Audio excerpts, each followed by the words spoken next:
First of all, I want to say I do not represent Occupy Chattanooga. I am involved with them. We are a loosely organized group of individuals. I think there are very many people who came here tonight just as citizens, as members of this community that came here to speak, and I think you do us a disservice by limiting us to 3 people. They did not support my speech. I did not have it approved by anybody. None of us represents the group. We all represent our own individual feelings, and you know, I think a lot of people came here to express their support of it. So I definitely want to voice that as well. Also, the stuff you have pulled up on the screen, the city attorney said himself, those are guidelines.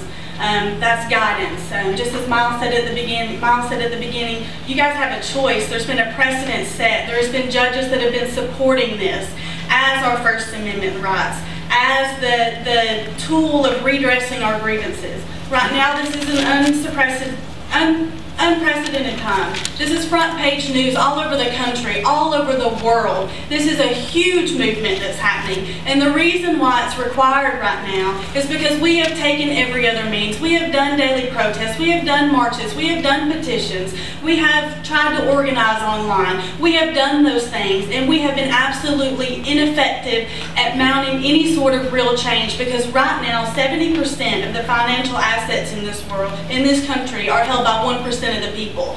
We don't have power unless we're given the ability to organize, to demand a redress of those grievances. Right now, this is how we are able to demand a redress of our grievances. If we don't have the power to do that, you are stepping on our First Amendment rights.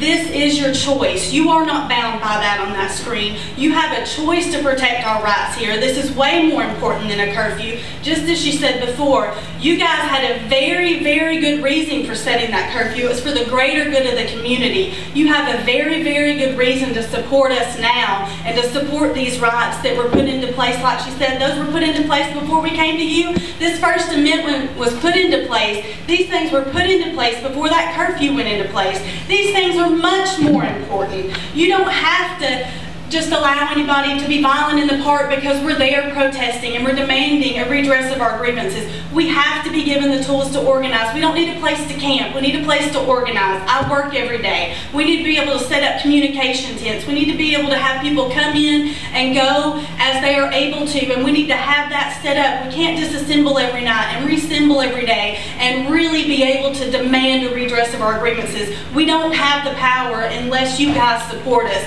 We need you now. When this started in New York, I wanted to pack up my children and drive to New York. I have worked 60 hours to 50 hours a week my entire working career. This is very important to a lot of us here, way more than what's represented here. There were people when we were protesting on the street driving by honking their horns all day long because they know how important this is to our country, and we're depending on you guys. We need your support, and we won't give up. You can arrest us tonight, we'll come back tomorrow. The whole country will hear about this.